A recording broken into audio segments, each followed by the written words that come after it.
Okay.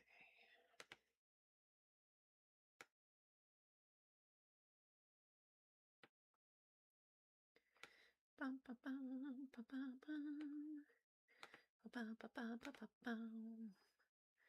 Boo, doo, doo, doo, doo, doo.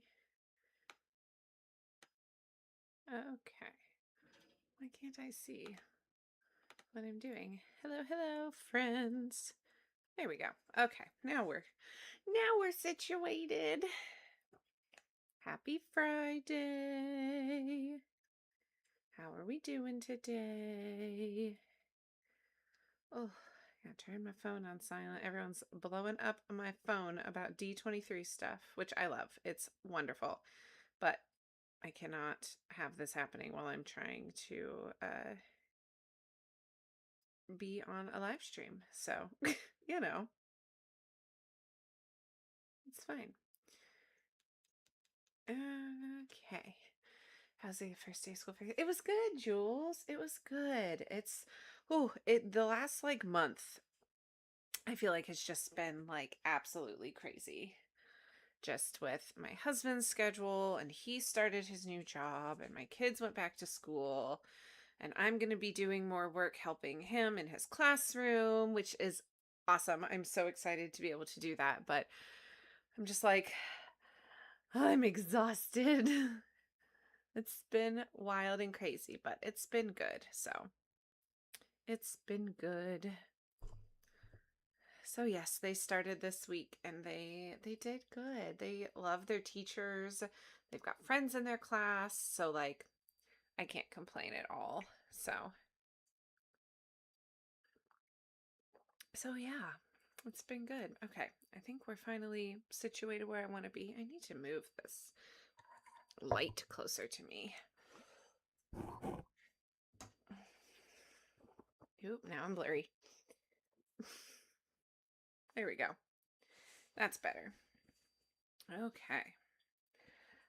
Let's see. Today we're talking about lightning lanes and rope drop. So that's going to be fun. Oh, goodness.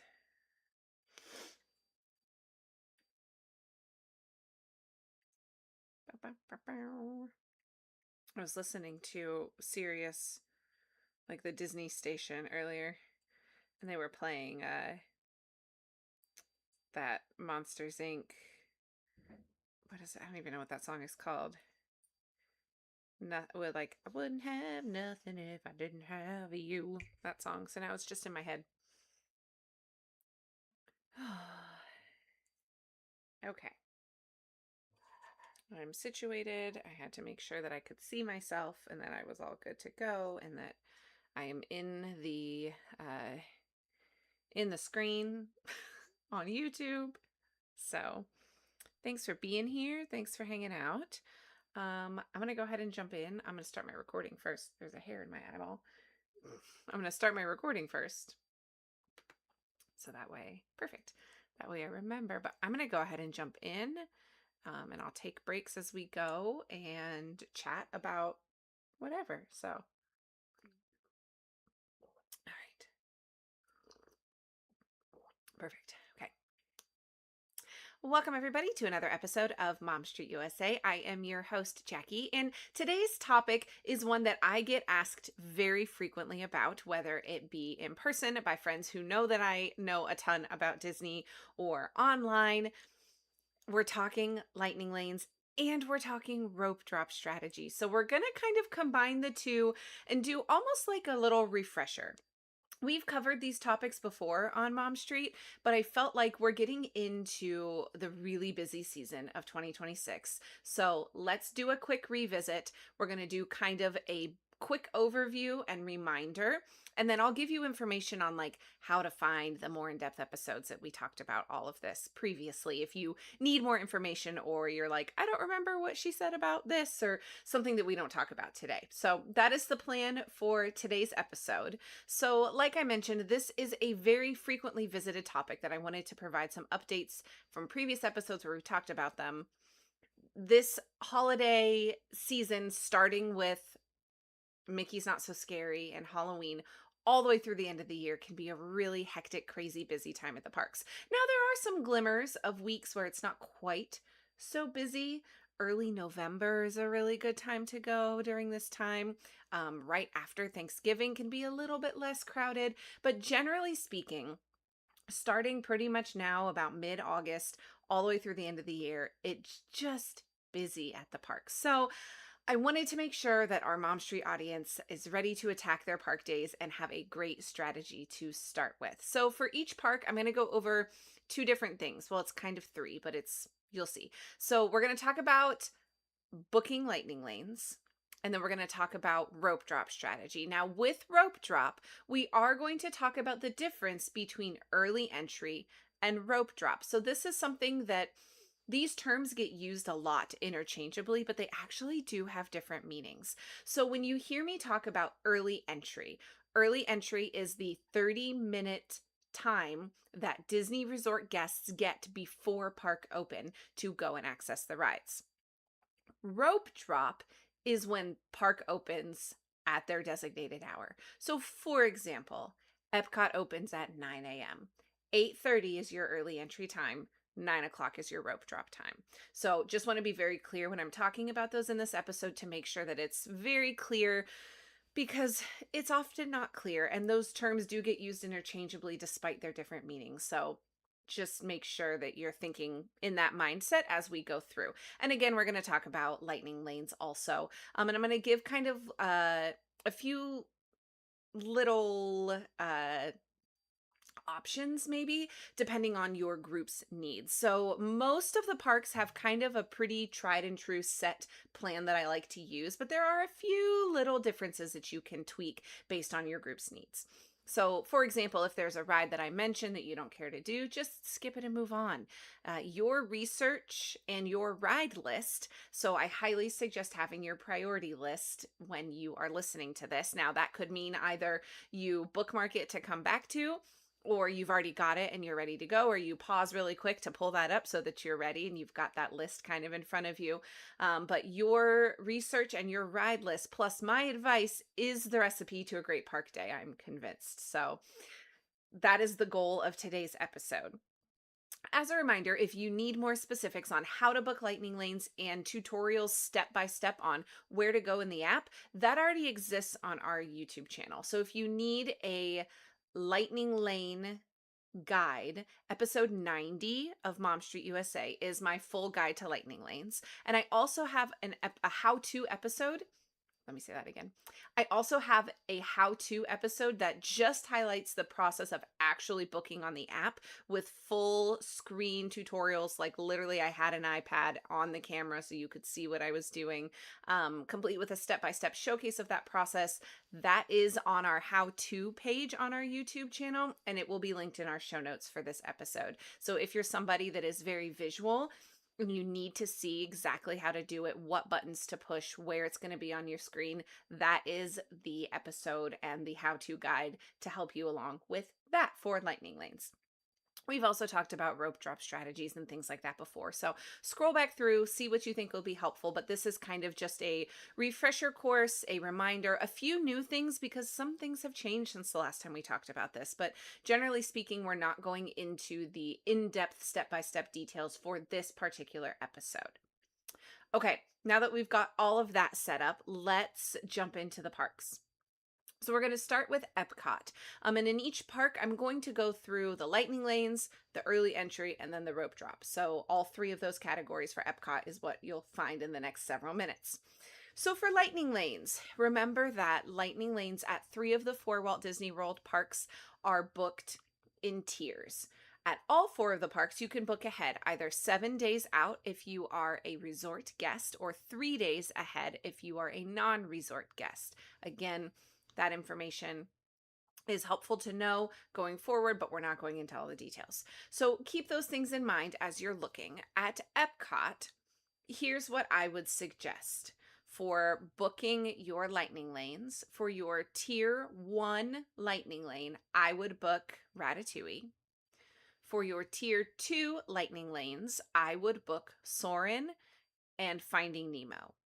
So those would be the 3 rides that I would book ahead of time if I were you. Now, again, if some of those rides are not of interest to your family, pick something else. Like my family doesn't necessarily always do Ratatouille because my kids aren't a huge fan. So we would book potentially Frozen instead. But there are other options. So it really just depends on your group and what you want to do. Now, I will say that if you are doing Soarin' as one of your tier 2 options, you want to get that particular time as early as you possibly can because that will help with your ability to do Living with the Land on standby and not have to worry about booking a lightning lane for it. So if you're doing Soarin' as a lightning lane for your pre-booking, grab it as early in the morning as you can to help with that standby line. Because Living with the Land is a decent tier 2 to book later in the day, it does get a longer line the longer in the day it goes. So keep that in mind. I would also highly suggest booking the Guardians of the Galaxy single pass when it comes to lightning lanes because that line is always at least an hour, if not more. Now, if you're fine with waiting for that, and maybe you are looking to save a little bit of money, you opt to do multi-pass instead of doing the single pass, totally fine. You just have to plan accordingly for that. So that's kind of the short and sweet lightning lane options for Epcot. Now, let's talk about early entry and rope drop. Epcot is unique in the fact that it is the only park that has 2 entrances. So it makes it a little tricky depending on which entrance you're coming from. Now, for early entry, what I suggest. Now, let me go back. The way that I'm going to structure this in today's episode is that these early entry and rope drop strategies are based on my lightning lane strategy. So in my head, when I'm looking at early entry and rope drop, I have already booked Remy, Soarin', and Finding Nemo. So I don't have to worry about those because they're already booked. So keep that in mind. So if you are doing early entry, you have already booked Remy. I would suggest going to Frozen first and then going to Test Track. You can flip that and reverse that if Test Track is a higher priority for you, but those 2 rides are the 2 that you want to knock off and get out of the way as soon as humanly possible because those are the next longest lines that we haven't talked about so far in our list of attractions at Epcot. So Frozen and Test Track for early entry are your top 2. In theory, you should be able to get through both of those before park open, or at least be in line for the second one before the general park open guests get in line. Also, please remember that Epcot now does no longer keeps you like right at the gates. They do let you queue up to the sides of the park that you're trying to go to. So you really want to be early to make sure that of those groups that are queuing up to go to their first attraction, you are further up in that queue, especially for something like Frozen or Test Track, because they are kind of on that same side as also Guardians of the Galaxy is. So it gets a little congested and messy over there. So just be aware of that. Look at your shortest route to get where you need to go and just be ready to beeline directly to the ride. Now, after you have gone through Frozen and Test Track, hopefully your Soarin' time is fairly early, but chances are good you probably have time for one more ride. You have some options. Because you're going to be headed over towards Soarin' and Nemo, I would maybe jump over and do Figment. You could do the Moana walkthrough, right? There are other options of things that you can do along the way that you're going. If you make it to Frozen second, like let's say you do Test Track, you go to Frozen second, on your way back through you could go into the Mexico Pavilion and do Three Caballeros. So there's several different options based on your there are several different options based on the geographical location that you are in the park. So just like kind of be smart about what else you could do before that first lightning lane for Soarin' comes up. Now, if you are doing regular rope drop, so you don't have early entry, you're just going in right at park open at 9 a.m. The first thing that you're going to want to do, and this is partially what you're going to want to do before 9 a.m. hits is you're going to just want to keep an eye on what the wait times look like for Frozen and Test Track. If either of them, whichever is your top, are under 30 minutes, I would head directly there and get straight in line, because both of those attractions rarely go 30 or under throughout the day. So you might have to choose. And again, that's where that priority list comes into play, because you want to make sure that you know exactly what your next priority is. So there's no time wasted when you're thinking about, well, should we do this one next or should we do that one next? No, you already have your priority list. You're ready to go. You know what you need to do at that point. Now, after that, again, hopefully you can start heading over to Soarin' to grab your Lightning Lane. Maybe you can grab Living with the Land before your Soarin' Lightning Lane, and that would work for either early entry or rope drop. Maybe you go on Living with the Land while you're waiting an extra 20-30 minutes for your Soarin' Lightning Lane time to open up. So some different options there. But if you follow those plans, that will get the majority of the big weights out of your way.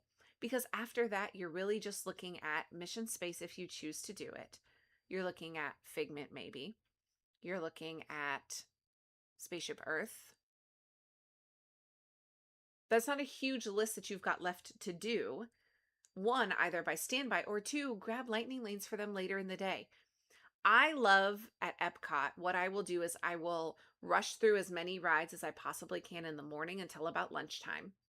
And then from lunchtime to dinner time, we just kind of wander. We enjoy some shows. We go to World Showcase. We maybe use a Lightning Lane or two, depending on what time we could book things for. And then in the evening time, I finish out the rest of our ride list, because it's just so much nicer that way for me. If my afternoon is just nice and slow and enjoying the vibes of Epcot and grabbing some food and all of that. There's so much to do, right? So that's my suggestion for Epcot. Hopefully that all makes sense. And I will say this probably a couple more times, but as I'm going through all of these, if you are listening and you're like, wait, but you missed this, or that doesn't make sense, or I don't know what you mean by this, drop a comment, send me a message, write me an email, reach out so that way I can help you, right? Because that's what I'm here for. That's what I want to do. That's why I'm providing all this information for you, and why I have done so much research on Lightning Lanes, because they are a giant pain and they're really hard to understand, when, especially for first or second time visitors to the parks. So please reach out if you've got questions about this episode. So from Epcot, let's hop over now to Animal Kingdom. This one's a little bit more straightforward currently, because there are really only about 5 or 6 things to do over there, technically speaking, when it comes to attractions. Now, there are shows, there are entertainment, there are walking trails, there's the Wilderness Explorer little club booklet thing you can do, lots to do still. But when it comes to actual like rides and attractions, that list is fairly small right now, until we get more from the Tropical Americas that is supposed to be opening in 2027. Remains to be seen when exactly that's going to happen. As I'm recording this, D23 is happening literally this weekend. So by the time this airs, you guys will know more than I do, and I'm recording it right now. But hopefully we get some dates and things for Tropical Americas. I know they've been giving some first looks at the new Encanto ride, the new Indiana Jones ride, the new carousel. Total side note, did you guys see that they're putting Disney characters, like animal Disney characters, on the carousel? It's going to be amazing. I can't wait. But for now, the way that Epcot looks, let's talk about it. So if you're choosing to do Lightning Lanes at Epcot, so if you're choosing to do Lightning Lanes at Animal Kingdom is the only park that does not have tiered rides. I don't know if they're going to change that whenever all of these new attractions open. I guess we'll have to see what they decide with that. But it is the only Disney park that does not have 2 tiers when it comes to your pre-booking and your Lightning Lanes. So my suggestion for Animal Kingdom is, if you're choosing to use Lightning Lanes, I'm not getting my tongue is getting twisted today. So my suggestion for Animal Kingdom, if you're choosing to use lightning lanes, is to book Expedition Everest, to book the Kilimanjaro Safaris, and then either Navi River or Kali River Rapids. They're very different attractions. Don't get them confused. The Navi River is the one that is in Pandora.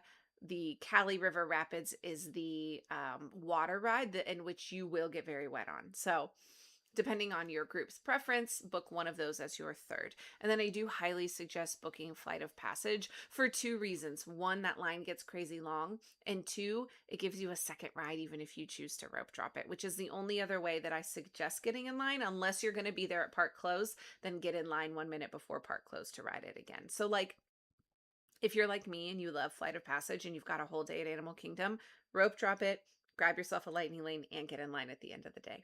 Just my suggestion, because it's an amazing attraction. So Everest Safari and either Navi River or Kali River Rapids would be my suggestion for you. After that, there's really not a ton left. You don't need lightning lanes at Animal Kingdom right now, if I'm being completely honest with you. If you are smart about your approach, you really don't need lightning lanes. You may wait in some 20 or 30-minute lines, but generally speaking, there's a ton to look at. The queues of these attractions are so immersive, it's not really necessary.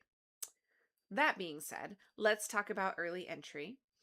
So with early entry, again, I suggest, and this kind of goes backwards against what I talked about at Epcot, but I suggest rope dropping Flight of Passage, even if you've booked a lightning lane for it. Again, like I said, it's such an incredible attraction that I suggest doing it more than once if you're able. If you're not, then I would head over to Navi River Journey, because typically speaking, the safari doesn't open right away and it's not open for early entry. So your options really are to go to Pandora or to go to Expedition Everest. You can make your decision based on what your group prefers. Maybe you'd like to do Everest a couple times in the morning before you start using any lightning lanes. That's also totally fine. So it really just depends on your group. I like to go to Pandora to get those rides done. I usually try to be at the front of that group getting on Flight of Passage, so that way I can still get on Navi River with about a 20-minute wait or less before I go over to the safari. You want to hit the Kilimanjaro Safari within the first 30 minutes of it being open for some really great animal feeding experiences. You can see the animals are all out, they're walking around, it's not too hot yet. Your chances are good that you're going to see them getting fed by the keepers at Animal Kingdom. It's a really great experience if you are somebody that really wants to see that on the safari. So either Everest a bunch of times before the safari opens, or head over to the Pandora side, get those rides done, and then head over to the safari. Typically, like if Animal Kingdom opens at 8 o'clock, the safari is going to open at either 8 or 8:15.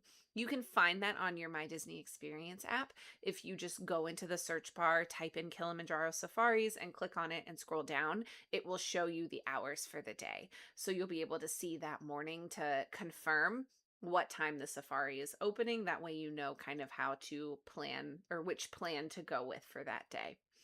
Now, if you are rope dropping, so you're not getting access to rides until the park opens, you've got to go to the safari first. That is the only way that you're going to be able to get that morning time before the animals get very sleepy and you don't see as many of them. After the safari, I would then work your way around clockwise in the park. So you have to kind of envision the map. The safari is at, I don't know, probably close to 10 o'clock on the map. And so you want to work your way clockwise around, hitting the rides that you choose to and doing the different walkthroughs and things like that. And then after that, you can hit Pandora at the end, like we talked about, if you're not using lightning lanes. The other thing about Animal Kingdom is your lightning lanes will likely somewhat dictate the way in which you move through the park, because it's not easy to get from Asia to Pandora. There's no straight path to get there. So even though the park is somewhat a hub and spokes park, it's a little tricky to get back across to the other sections of the park. So the thing about Animal Kingdom is look at your lightning lane times. Use the information I just gave you to make your best approach to your day. Now, also, don't forget about the fact that there's a ton of really great live entertainment that happens inside of Animal Kingdom. The Lion King show, Festival of the Lion King, is amazing. It is absolutely incredible. Highly, highly recommend, especially if you are fans of like live performances, fans of The Lion King. It's great. The Finding Nemo musical over on the other side of the park, also phenomenal. Absolutely fantastic. They've got some great original music over there. Really fun puppet characters. Both of excuse me. Both of those I highly suggest you add to your list if you're not sure. One, because they're fabulous shows. Two, because I think they hold the attention of kids of all ages. I've taken 2-year-olds in there and they absolutely loved it. I've taken my niece who was 11 months old in there. She absolutely loved it. But also, it's air conditioned and there's seats. You can't really go wrong when it comes to that. So that's kind of my best suggestions for Animal Kingdom. Again, do you need lightning lanes? Maybe, maybe not. If there are rides here that you're like, oh, we don't want to do like 2 of the rides, don't get lightning lanes. I'm telling you, save your money for other things. Book Flight of Passage, because that one I think is always helpful, but you don't necessarily need multi-pass when it comes to that. That would be my suggestion for Animal Kingdom. Let's hop now over to the most difficult park to book for, and that is Hollywood Studios. And we'll do that in just a minute. Hi, friends. Hi, Cassie and Becca and Kristen. Happy Friday. I hope you guys are doing well.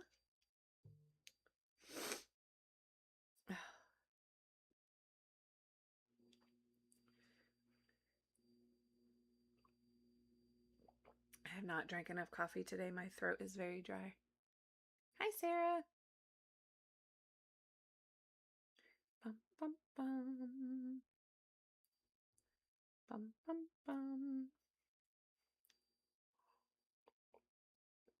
We are talking lightning lanes and rope drop strategy. We've done Epcot and Animal. We just finished Animal Kingdom. So we're going to talk about Hollywood Studios and Magic Kingdom here in a moment. The 2 hardest parks. Well, Hollywood Studios is the hardest park. And I haven't experienced it since like lightning lane wise since Muppets opened. So it's a little tricky to kind of figure out what to tell people because it's so new still, right? But we're going to do our best. We're going to do our best. Okay, did I miss anything? Anyone else in the chat? Are you like my ears? Thanks, Cassie. I haven't worn my Chubby ears in a while. My daughter asked me if I would wear them this week. She was sad that she wasn't at school, or that she wasn't here, that she's at school, so she didn't get to pick. So I said, what would you like for me to wear?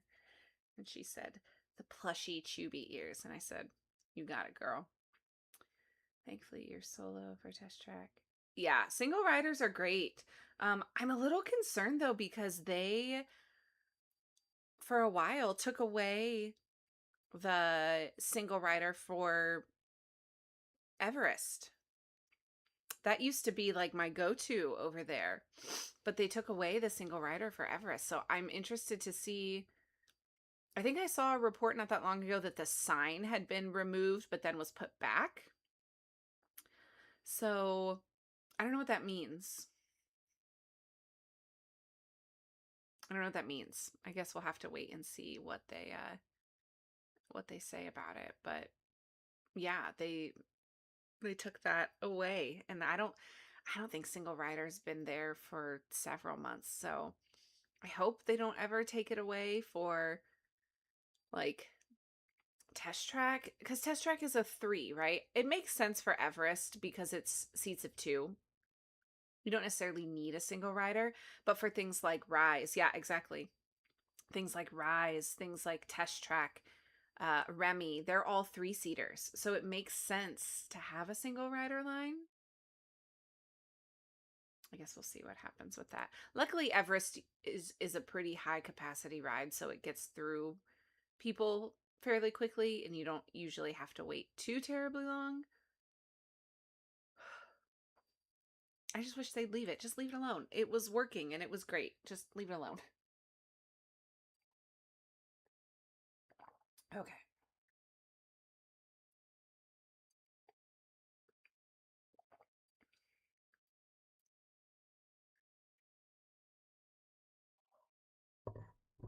All right, let's talk about Hollywood Studios. Okay. So, Hollywood Studios is the hardest park to book for when it comes to Lightning Lanes. The tier system here is really tough because it's got so many really great rides in tier 1, and tier 2 is full of some good options but a ton of shows that you don't necessarily need Lightning Lanes for.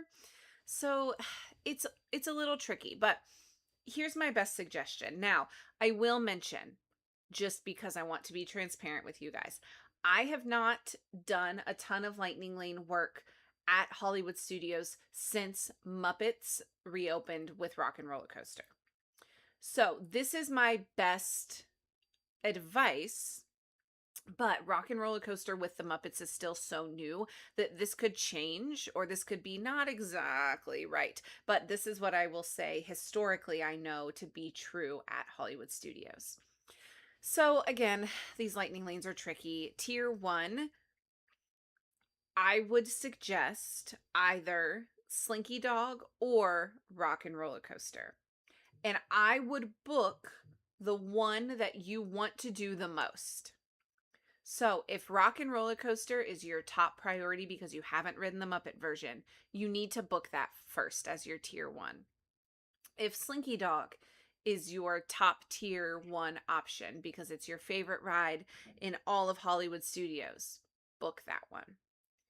Now I'm curious, I'm going to look and see. It's about 12:30 as I'm recording this. And if I'm looking at what is available at Hollywood Studios right now, that may give us some insight now. So as I'm looking down through here, as far as sold out attractions, Slinky Dog is sold out. Rock and Roller Coaster has minimal times left. As I'm looking right now. That could change. That could always be different. But that's what I'm seeing right now. So it does seem that Slinky Dog still tends to sell out quicker than Rock and Roller Coaster. And I don't know if that is because of the amount of times they release per ride, the capacity. There's lots of technical things that go into the way that Lightning Lane system works. But all of that is just to explain again, tier 1, I would do either Slinky Dog or Rock and Roller Coaster. Now, tier 2, your best options, and really I shouldn't say the only options, but I consider them the only options for tier 2 are Toy Story Mania and Tower of Terror. Now, if you don't want to do Tower of Terror, pick a different tier 2. If you want to do Toy Story Mania, you've got to book a Lightning Lane for it. It gets swamped now with this Lightning Lane system, the way that it works. It gets really long lines for almost 80% of the day. That line is going to be longer than you want to wait in. So keep that in mind. So Slinky Dog or Rockin', Toy Story Mania, and Tower of Terror are my options. And then I do highly suggest you book a single pass for Rise of the Resistance. That line is very finicky because the ride itself is very finicky. It's hard to predict. It goes down almost daily for at least a little bit of time. So I would suggest having that single pass purchased because that's the best way that you're going to be able to get on the attraction. So let's talk about early entry. For early entry, the first thing you are going to head to is whichever of those tier 1 rides that you did not book. So if you booked Slinky Dog, you're going to go to Rock and Roller Coaster. If you booked Rock and Roller Coaster, you're going to go to Slinky Dog. And you need to be there really early, at least an hour before early entry starts, because they are notorious for letting guests in well before early entry and starting to run the rides well before early entry. Hollywood Studios has gone back and forth with the way their early entry works. Sometimes they let everybody scan in and then they queue you up either down Sunset Boulevard or down Hollywood Boulevard, depending. So either like towards the Chinese Theater, Mickey's Minnie's Runaway Railway, or towards the Tower of Terror and Rock and Roller Coaster. Sometimes they hold you at the front gates. It's hard to know which one they're doing at any given time, because they do kind of fluctuate back and forth depending on how big the crowds are. But you want to be there really early so that way if they do let you in, you are in that line, you are ready to go to that first ride. So either Slinky Dog or Rock and Roller Coaster. Then after that, you're going to head to something else that's nearby. So if you did Rock and Roller Coaster, you can either come back and go to like Mickey Minnie's Runaway Railway, which is what I would suggest because you've booked a time for Tower of Terror. You don't need to necessarily do it right now. Or if you really love Tower of Terror, go and do that really quick, and then you can come back and do it again a second time later, right? But if you did Rock and Roller Coaster, I would suggest going to Mickey Minnie's Runaway Railway after that. If you have done Slinky Dog, you can do a couple different things. I would suggest going into Galaxy's Edge after that and hitting Smuggler's Run. You can do Alien Swirling Saucers on the way if it's a walk-on. If it's not a walk-on, just wait and come back later in the day. That one early on and late at night tends to have a lower wait for that one. But just do something that's close by. Don't let yourself crisscross the park. Don't go to Slinky Dog and then go to Tower of Terror, right?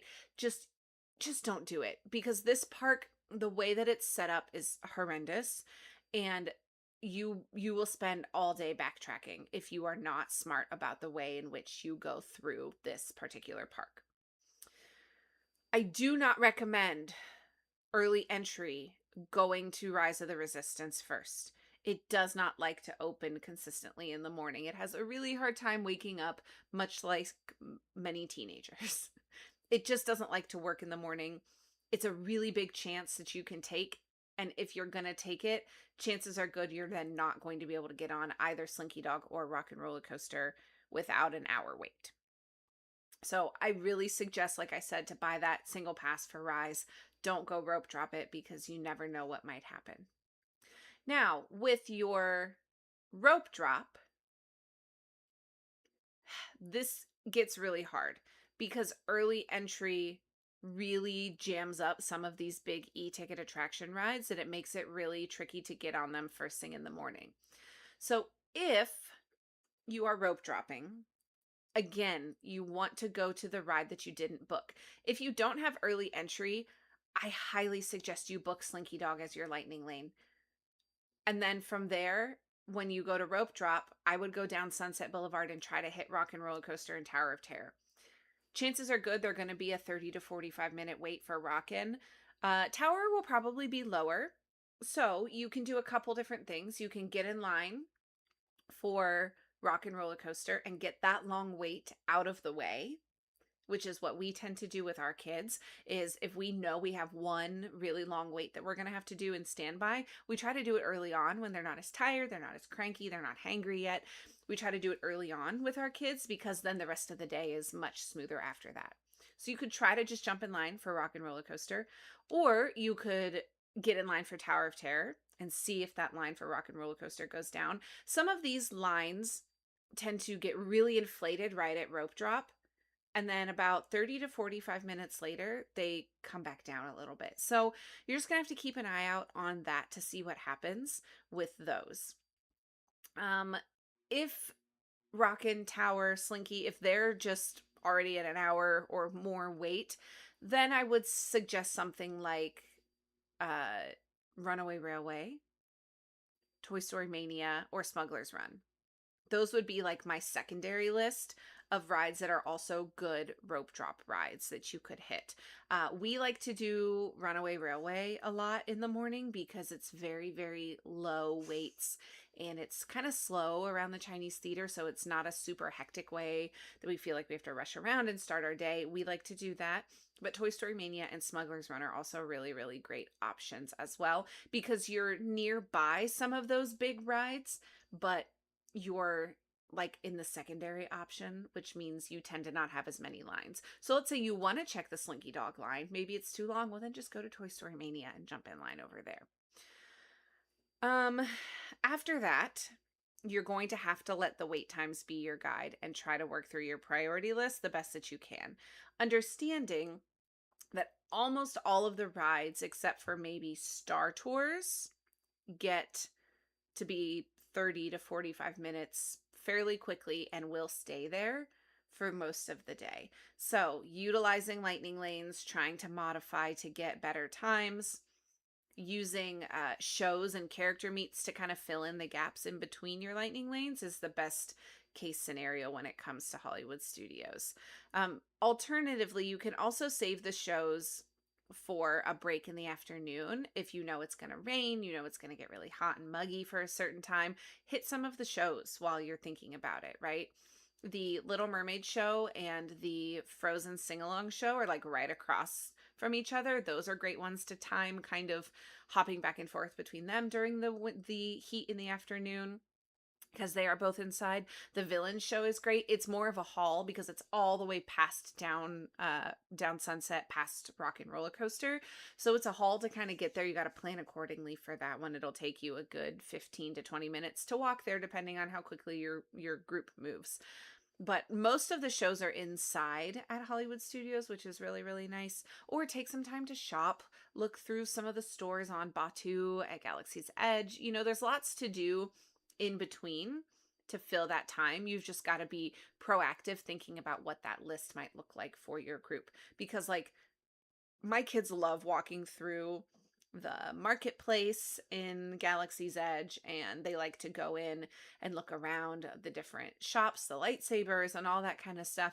But they could care less to go through like the stores at the front of Hollywood Studios that have like all the t-shirts and stuff in them. But they want to look at plushies and they want to look at Star Wars stuff, you know? So you just have to know what your group is really into to be able to kind of feel that out, to know where to guide them in between lightning lanes, during the weather, or while you're waiting on the next showtime of whatever show it is that you're going to go see. So hopefully that guidance was a little bit helpful when it comes to Hollywood Studios. Again, it is such a difficult park. That is one that I highly suggest. If you feel overwhelmed by it, please reach out to me. Send me your list of what rides you want to do, and I will give you a plan of action for your group and what I suggest doing for second and what I suggest waiting for till the end. All of that information I'm happy to provide. So that is Hollywood Studios. Let's move now to our fourth and final Disney World park, which is Magic Kingdom. Now, the thing about Magic Kingdom is it truly is the park that has the most options. And this is the park that is going to be so highly dependent on what your group has as their priority. Is your group looking to do all the thrill rides? Is your group looking to do a lot of Fantasyland rides because you have a lot of smaller kids with you? Is your group there to do all of the like nostalgic rides and you like to do all of the stuff that, you know, has history in the park? Do you want to do a little bit of everything? All of those things will have like different plans of attack depending on what your group wants to do. But here's some information for you that will hopefully help you with making that plan of action for your group at Magic Kingdom. In just a second. Thankfully, you don't do Rockin' or Tower, so that helps you. Yeah, that is nice, Cassie. I'm someone that I like Tower of Terror, but it's not one that I have to do every time I go to Hollywood Studios. So and before Muppets, I didn't do Rock and Roller Coaster either. So I was very rarely down on that end of the park because it just wasn't something that interested me. So I totally agree with you on that. It just wasn't something that I was like, I don't need to go down there. I would go and maybe do Beauty and the Beast. Now that the Villains show is down there, I absolutely go to the Villains show. Highly recommend that because it is such a great show. I had a friend who was just in the parks last week, and she texted me last night and she was like, the song from the Villains show is stuck in my head.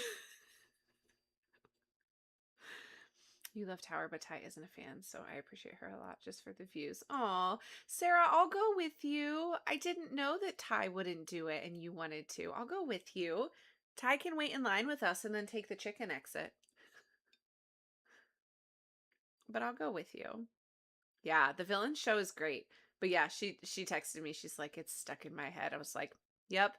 We saw the Villain show the weekend that it opened, right? It opened on like a Friday, and I think we saw it on Sunday or Monday. And as soon as we heard that song, I immediately went to Spotify. It is on Spotify. And I added both the regular version of it and the exit version that's like the remix version. I added both of those to our Spotify playlist, like literally on the way home. Because they're both such a bop and my kids love them. They love that show and they love that too.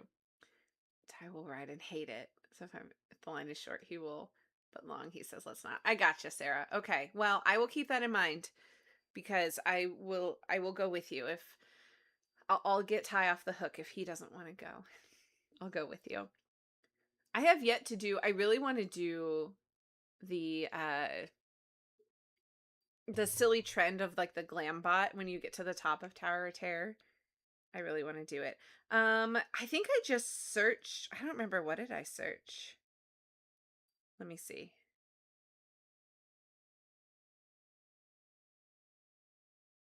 Oh no, don't play it. I want to go to the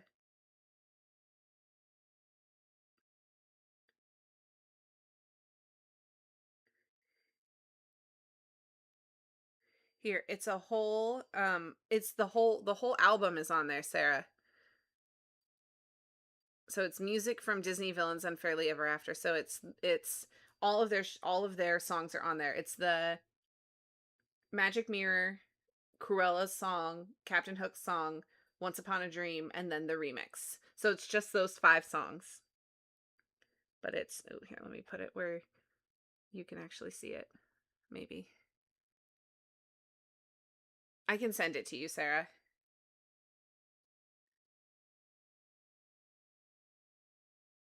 I'll text it to you.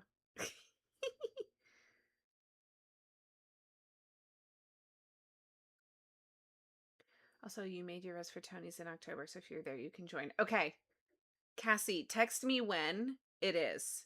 Like the time and the day. Okay? That way I have it. Gosh, I as much as I want to be down there in September, it's just not gonna happen. Um, so I think October will probably be my trip. So sadly, unless something drastic changes in the next 3 weeks. I'm looking at October. So let me know, Cassie, the date and the time. Send it to me, and then we can go from there because I would love to join you. I would love to join you. Okay. Let's talk about Magic Kingdom. I have to remember what all I said. Okay.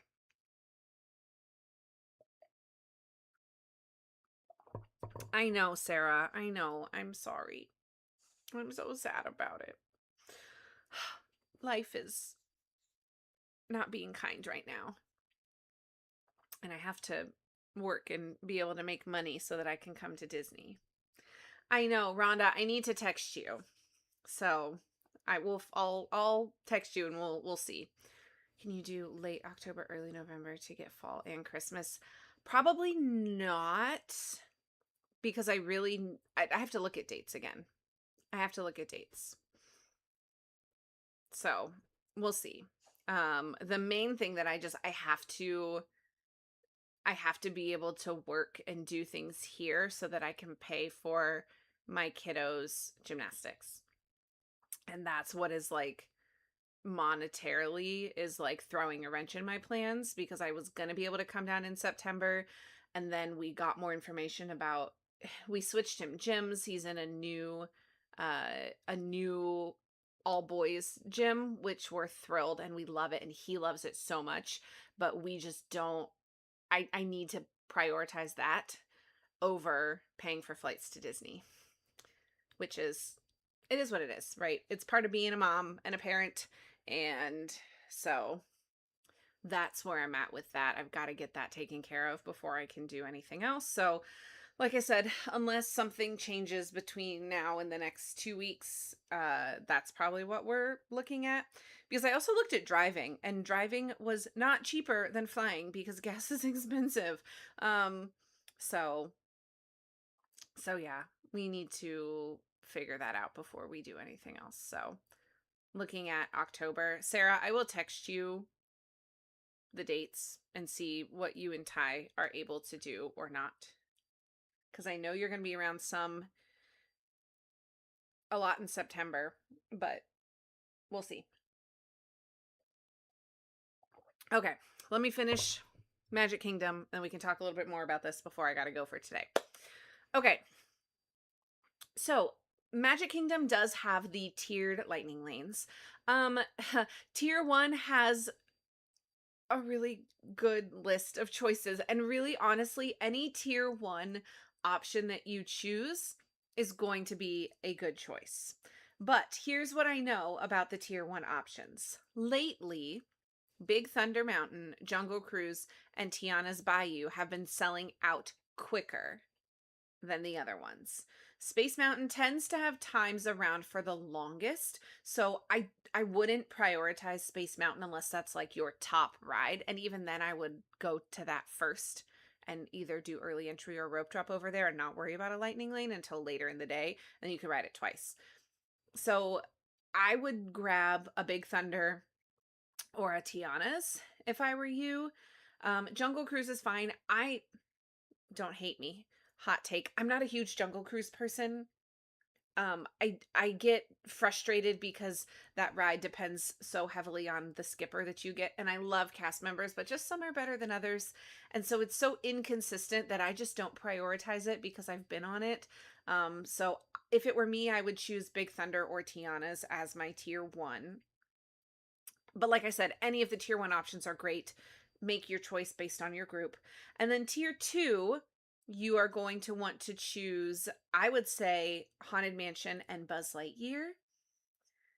Some other secondary options in tier 2 that are great are Pirates of the Caribbean and The Many Adventures of Winnie the Pooh. Any from those 4 that are like high up on your list, that's what I would use your tier 2 rides for. The thing about Magic Kingdom is it's got so many attractions that a lot of these attractions are going to have times available for longer throughout the day. So remember, you can always hold 3 lightning lanes at a time. So as soon as you use one, you can book another one. So chances are good that some of these secondary tier 2 options, you're going to be able to get a lightning lane for a little bit later in the morning. Now, don't wait too long, because if you wait until 4 o'clock, you're not going to be able to find a lightning lane time for a lot of these. But if you are on top of it and you have your priority list and you have your list of lightning lanes in order that you'd like to book them, you'll be fine when it comes to all of that. So that's what I suggest. If it were me, I would probably do Big Thunder Mountain. I would probably do, I don't know. I'd have a hard time choosing for tier 2 now that the new Buzz Lightyear is open. It's been open for a little while, but I love the new Buzz. It's super fun and it gets a pretty decent line too. Buzz Lightyear, Haunted Mansion, Pirates, Pooh, any of those 4 are really great options for that. Early entry. If you are somebody that has access to early entry at Magic Kingdom, do keep in mind that Main Street opens an hour and 15 minutes before park open. So anybody, whether you have early entry or not, can get through the tap styles at Magic Kingdom to get onto Main Street an hour and 15 minutes before the park opens. So sometimes it opens as early as like 6:45 a.m. Just keep that in mind. What they do is they'll have you scan in and then they will let you queue up at your attractions that you want to go to. So the earlier you're able to get there, the better it will be for your party to be able to do your early entry rides. If it were me, I suggest going to Fantasyland and getting through as many Fantasyland attractions as you can. I would go to Peter Pan first, then I would come back to do Many Adventures of Winnie the Pooh, swing around to Ariel, do the teacups, and do Small World. That would be my short list of the 5 attractions that I'd like to get as many of those done in the first hour as I possibly can. The other option would be to go to Tomorrowland. You've got Space Mountain, you've got Buzz Lightyear over there for early entry, and then Tron opens at Park Open. I guess I didn't talk about Lightning Lane single passes. Um, if you're going to do single passes, I think they're a really good idea. Tron's line is crazy. Seven Dwarfs Mine Train's line gets very long very quickly and stays long. Tron's line stays long too. I do suggest getting those. Otherwise, you're going to need to think about doing them first thing in the morning and getting there as early as you can, doing them during fireworks, or doing them last ride of the night. Those would be my suggestions for those. But as far as early entry goes, you can do Tomorrowland. There's just not as much to get through. So I suggest doing Fantasyland. Just because there's more to get through in closer proximity, that you're going to be able to get through more quicker. And then the rest of your day you can spend doing Tomorrowland and Adventureland and Frontierland.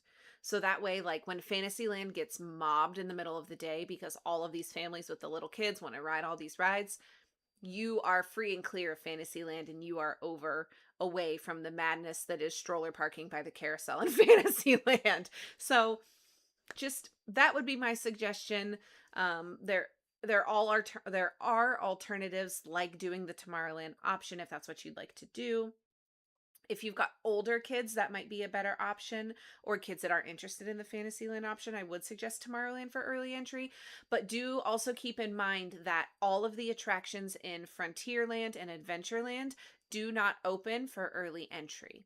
So it's either Fantasyland or it's Tomorrowland. Those are your 2 options that you have to choose from. So make that choice and kind of go from there for that. Now, for rope drop, I would go to this. You're going to want to go to that Adventureland Frontierland side because nobody's over there yet. So early entry doesn't matter in that part of the park. So Haunted Mansion, Tiana's, Big Thunder Mountain, Pirates, Jungle Cruise, all of those are great rope drop options if you're not getting in until park open, because none of those will have a line prior to you getting there. So think about what those attractions, like which of those are the ones that are like top of your list, and head there first. Now, Tiana's and Big Thunder Mountain especially do get that influx of people right at rope drop, and then their weights will drop about 30 to 45 minutes after rope drop. We've seen this new trend that our good friend Lem at Live Laugh Lem actually showcases frequently on his Disney Morning Walk and Talks.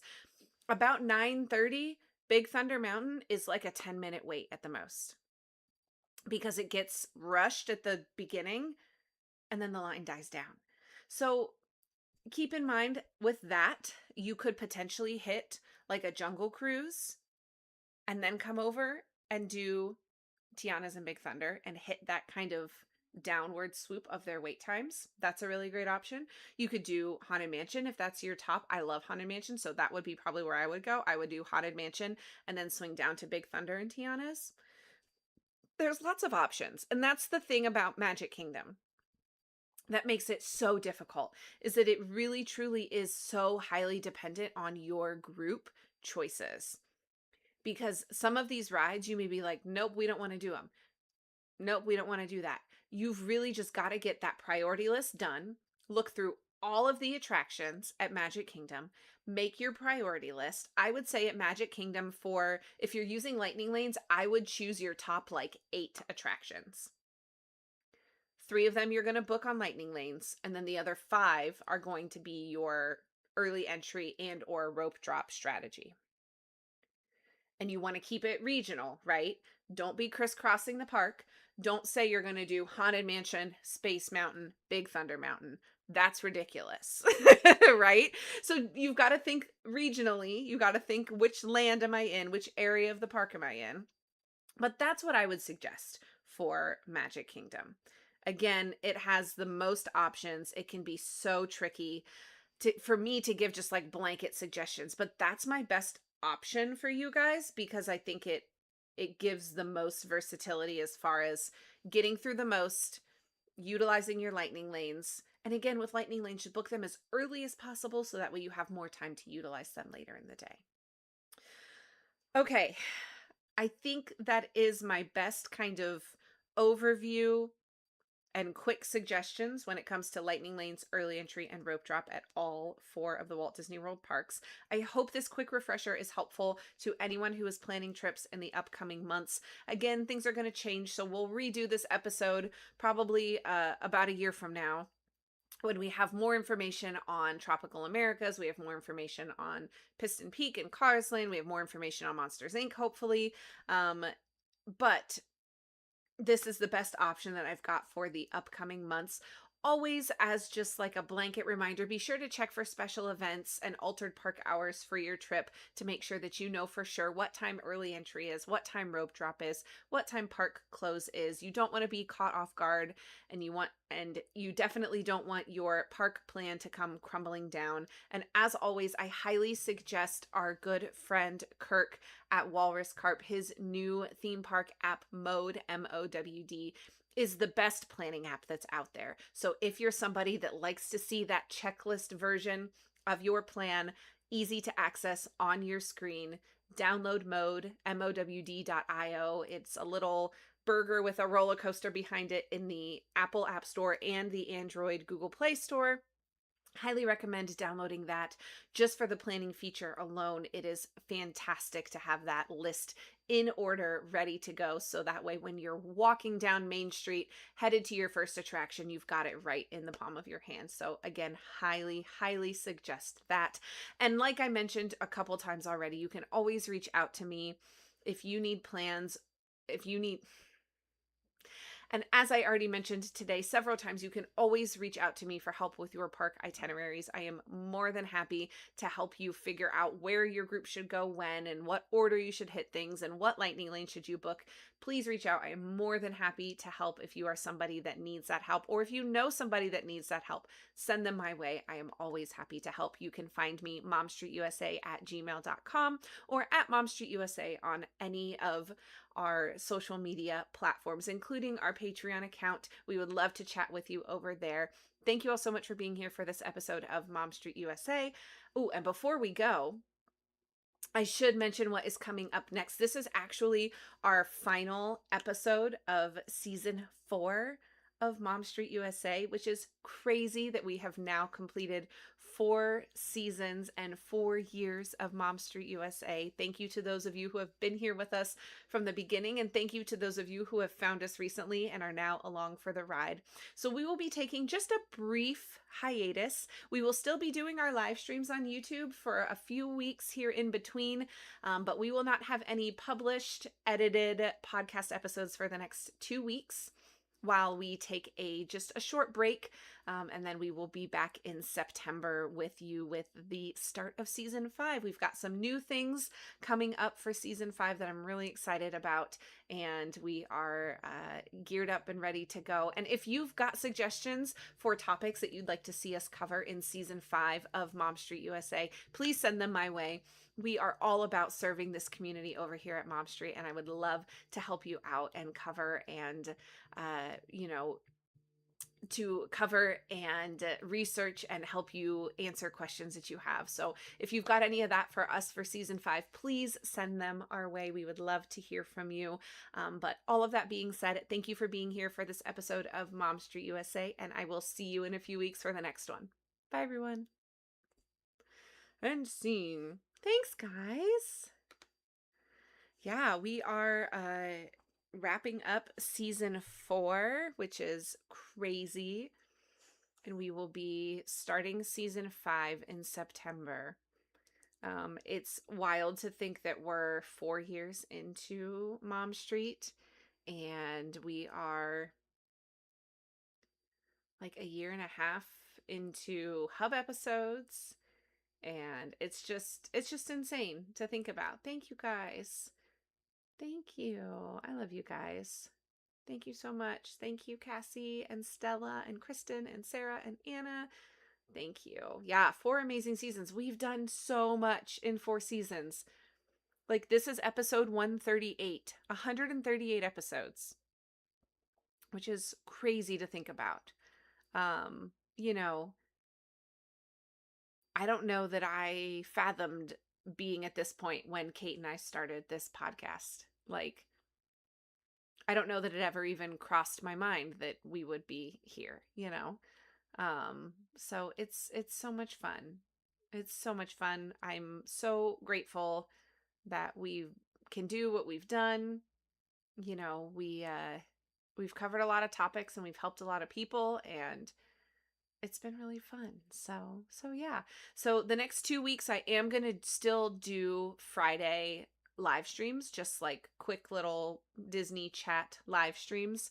But this will be the last podcast episode until, let me tell you, since you guys are here, you guys all know. The next recording that we are going to do is on the 4th of September.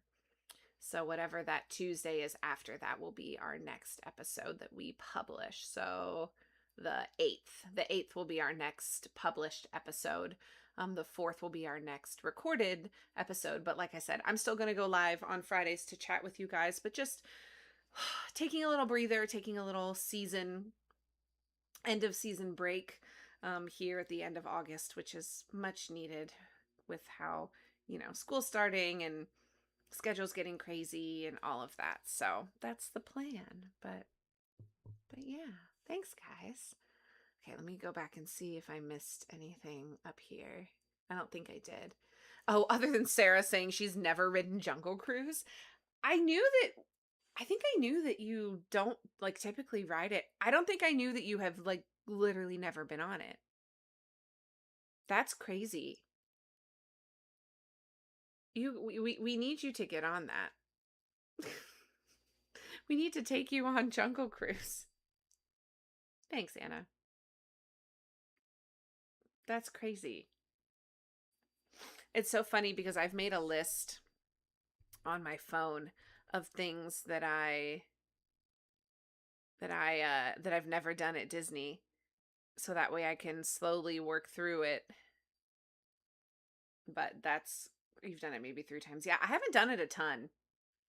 It's just not my thing. And I get, like I said, I love the cast members, but like some of them are just better at being skippers than others. And if you don't get one that's like super into it, I it just kind of ruins it. Or like I've had a lot of really bad like microphone speaker situations where I'm just like, I can't understand anything you're saying. You could be crushing it, and I can't understand you. So how are the kiddos adjusting going back to school? They're loving it. They love it. My daughter was a little slow to get up this morning, but they're loving it. So they love their teachers. They've both got friends in their class. They're doing great. At this rate, Jingle Cruise will be her first time. I have not done Jingle Cruise. Or did we? I don't think we did it at the Christmas party when we went. I would do it now because my oldest loves a good pun. He would be all here for the spiels and like all of the jokes on Jingle Cruise or Jungle Cruise. Like he would love it. My younger one, she probably wouldn't really care. She'd like to see the animatronic animals, but she wouldn't care about the skippers. So, yeah, party days, you rope drop it. Exactly. your ride like that is Mission Space. You have absolutely no desire to experience that one. I've done Mission Space. The last time I did it, though, was probably 14, 15 years ago. And I don't need to do it. I don't need to do it again. I already know what it is. I don't need to do it again. I do need my husband to take our oldest on it because I think he would love it. But you have eaten at the restaurant. Oh, at Skipper Canteen. Yeah. Did you get chicken fingers at Skipper Canteen, Sarah? Their menu scares me. Before there was green. Yeah, I think there was green and orange when I went on it. There was, because I remember my husband and his friend going on orange. And Stevie was with me, and she and I were like, nope, have fun. We're going to sit out here. You're good. I love you, Sarah. You sure did. Exactly. Their menu always scared me. I was like, I don't know. It's a lot of extra flavors that I don't know if I'm going to like or not. Sarah, you asked what rides I haven't done.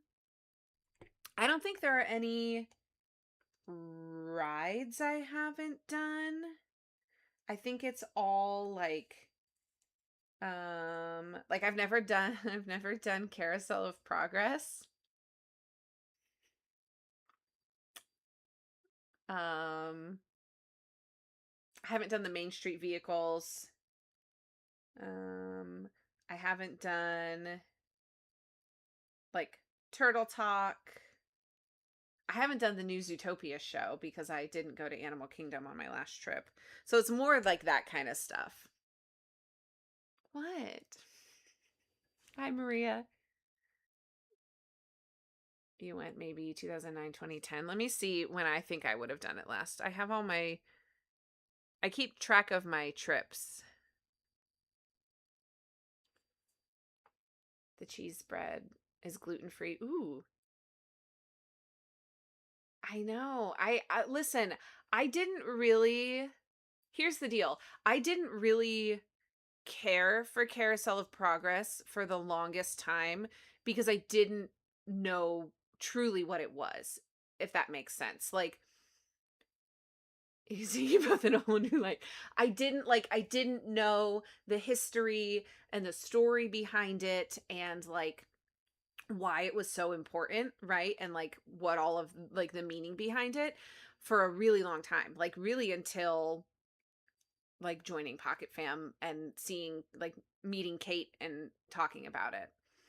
So I never did it because I was like, I don't care. I'm going to do these other things like that are more fun, quote unquote. Um, so I never did Carousel of Progress. And I meant to do it on my last trip and I just, you run out of time.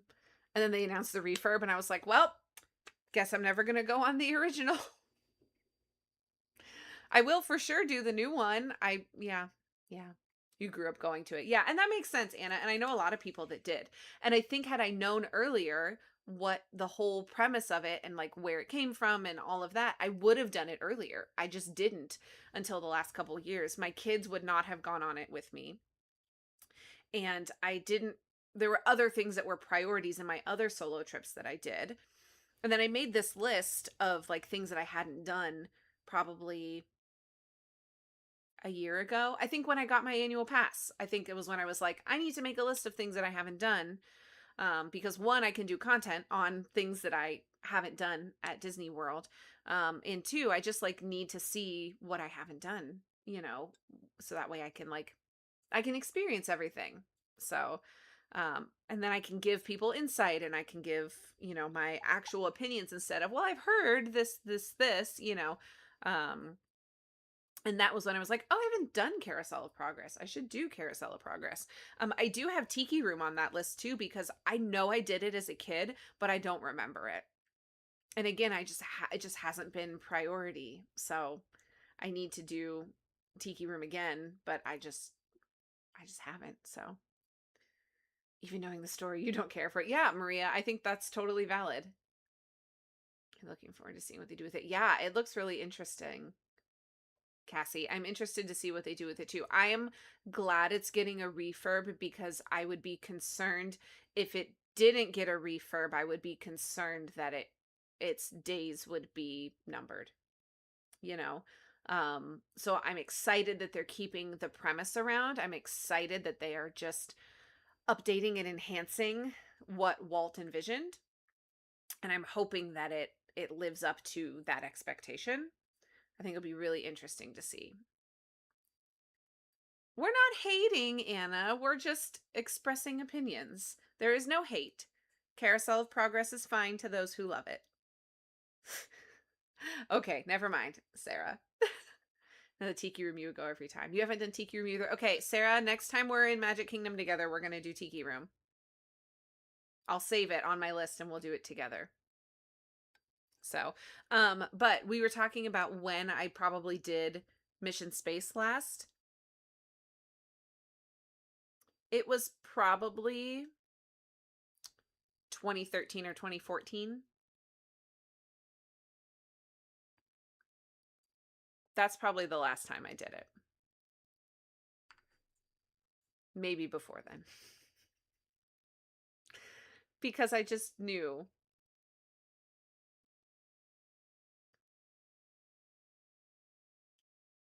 You're hating Becca. Deal. Okay.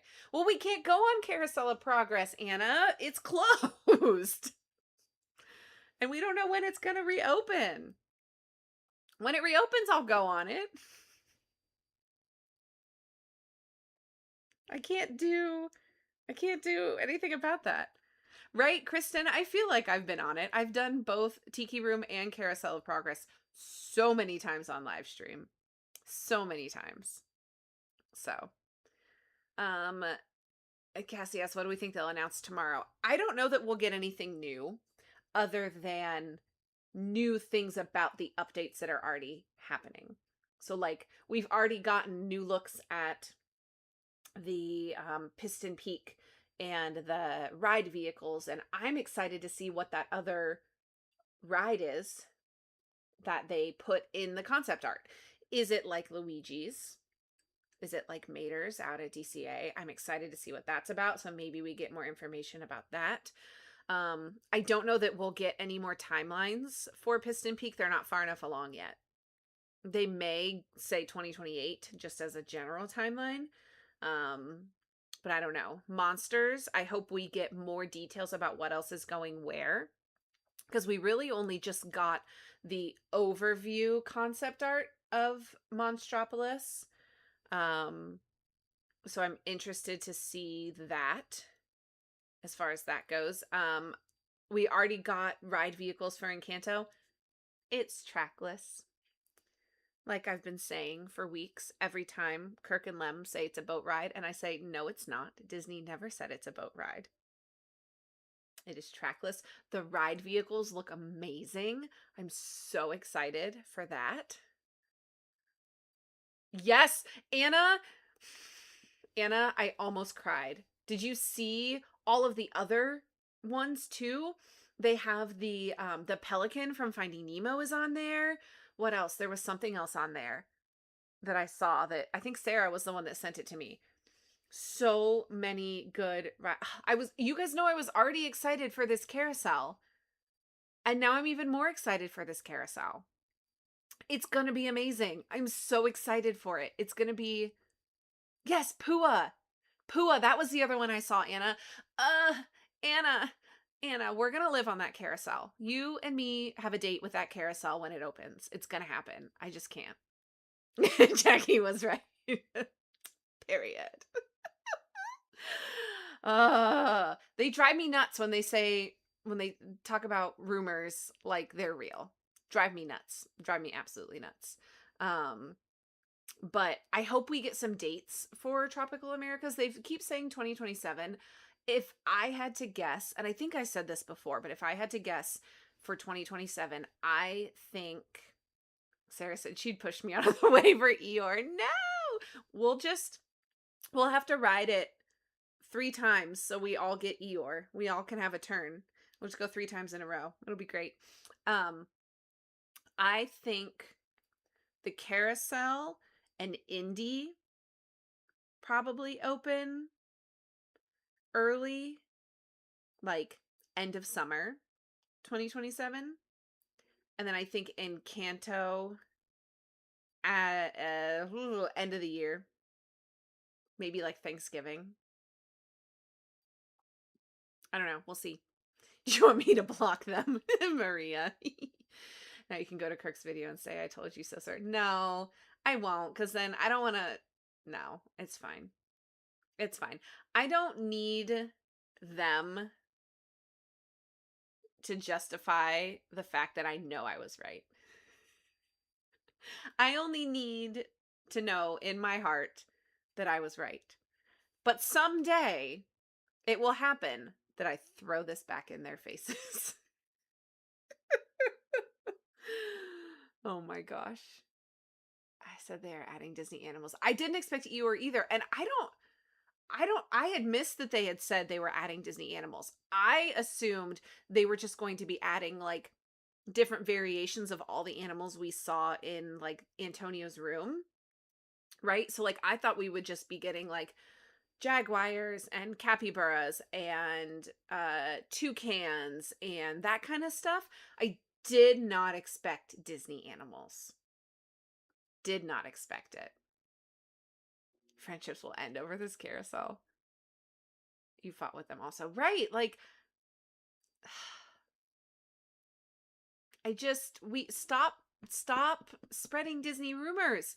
Nowhere did Disney say that. Lem, at least, when I pointed that out to him, that was what, like 3 weeks ago that we were talking about it in his live stream. And I told him, I was like, they never said it was a boat ride. And he legitimately just misremembered and thought that they had announced it as a boat ride. And then he went and looked and he said, okay, they didn't say it was a boat ride. I'm wrong. So like Lem gets none of my sass when it comes to this. Kirk gets all the sass. Much deserved.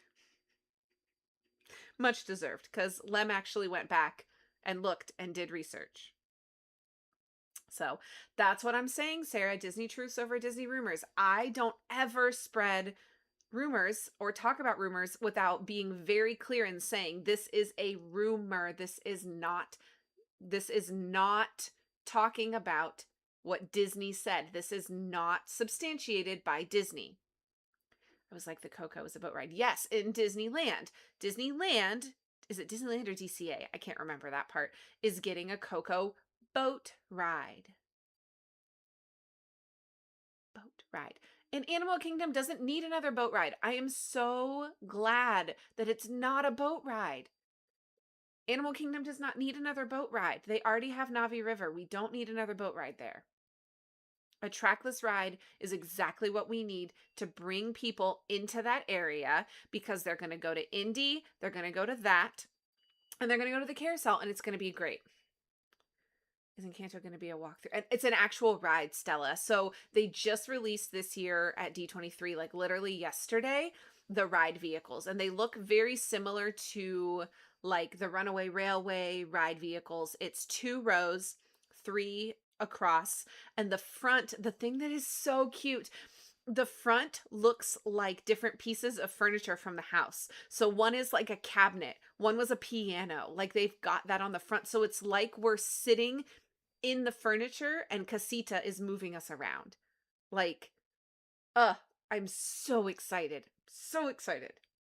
He probably just heard Kirk say it. Oh, I'm sure, Becca. I'm sure.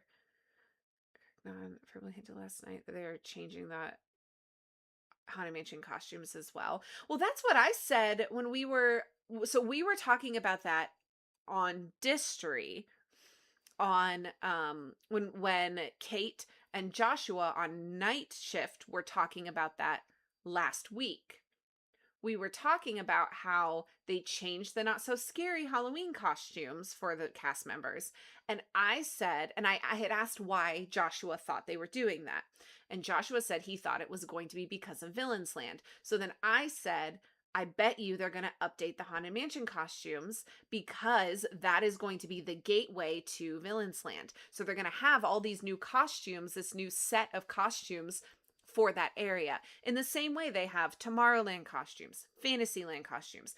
Haunted Mansion is going to get enveloped by villains, and they're going to change the costumes for Haunted Mansion. So that doesn't surprise me. Am I sad about it? Absolutely. I love their costumes at Haunted Mansion. I hope it's just like a modern reimagining of them. I don't mind, aside from the fact that I liked the chaotic nature of the Mickey's Not So Scary Halloween party costumes.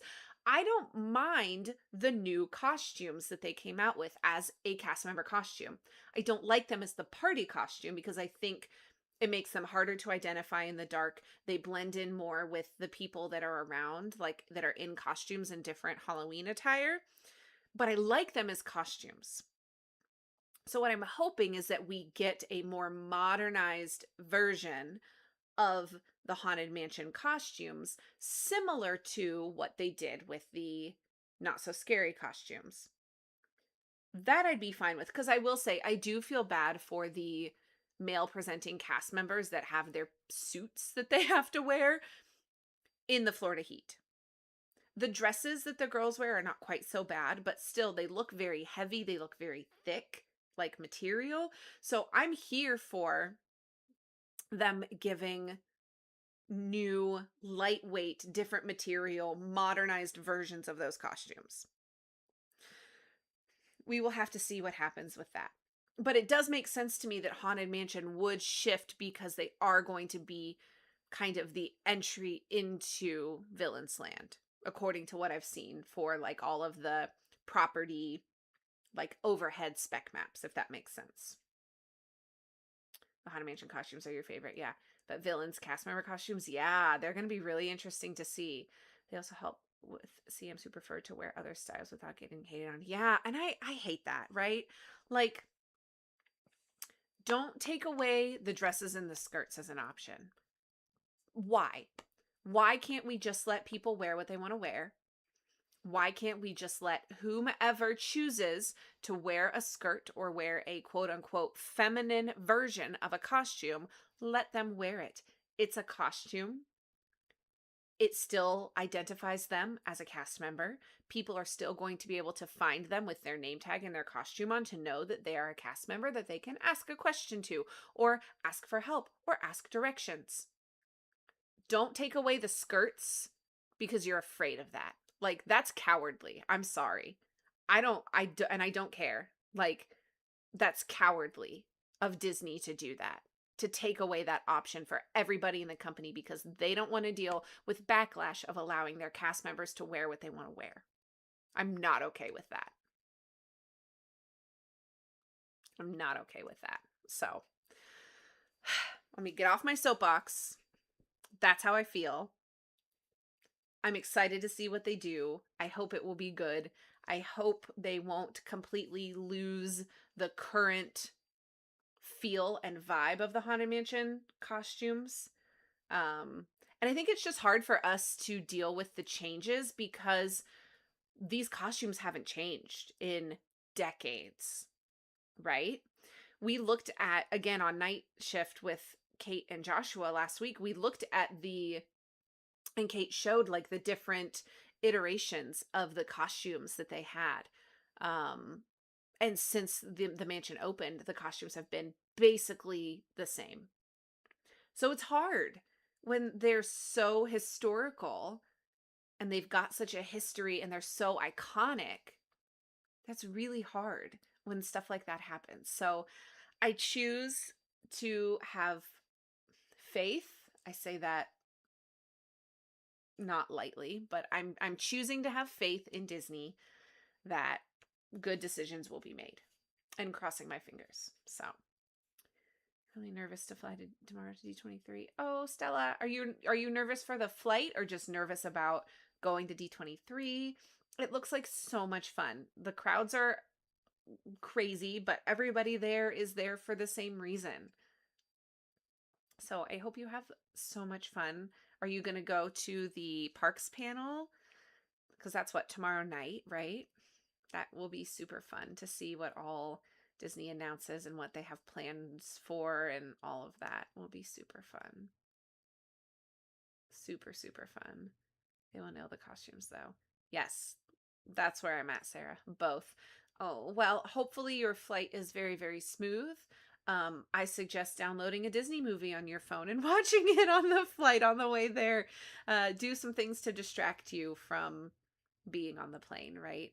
Um, and as far as in crowds, my go to is always like, if you are going to be standing in long lines, download a podcast, download an audiobook, something that you can listen to and kind of zone out while you're waiting in lines for things.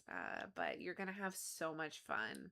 You're going to have so much fun. Just positive thoughts about it. That's how I see it. So, well, thank you guys for hanging out and chatting with me today. I'm going to hop off. I've got a meeting and got to pick my kids up from school later today. So, it never stops, right? So thank you guys for hanging out. Thank you guys for chatting with me and being here. I will catch you guys at some point in the next, I don't know, week or so online.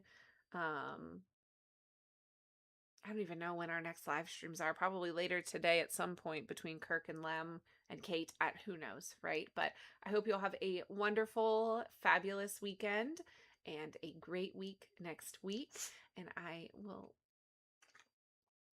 my dog just scoffed at me. But I will see. Oh, Camp Rock 3. Nice, Sarah. I haven't watched it. Does it come out today? I think it comes out today, right? I gotta watch it tonight. Bye, Kristen. So have a wonderful, wonderful weekend, and I will see you guys soon. Love you all.